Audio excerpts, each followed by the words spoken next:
Viral di media sosial video seorang ibu membelikan ponsel anaknya dengan uang koin sebanyak 1,7 juta rupiah. Diketahui video tersebut direkam di sebuah toko ponsel di Magelang. Ibu tersebut membongkar celengan anaknya untuk membeli ponsel agar bisa melakukan belajar daring. Ia adalah Rismiyati, seorang ibu di Kabupaten Magelang, Jawa Tengah.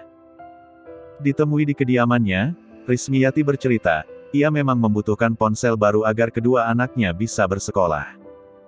Sebab, sejak pandemi COVID-19, kegiatan belajar mengajar dilaksanakan secara online.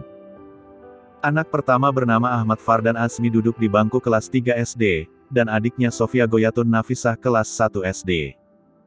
Ia mengakui kondisi ekonomi keluarganya sedang kekurangan sehingga belum sanggup membeli ponsel baru.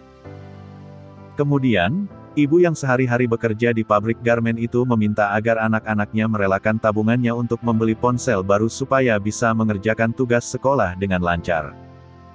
Menurutnya, uang receh senilai kurang lebih 1,7 juta rupiah tersebut adalah hasil tabungan anaknya selama 2 tahun.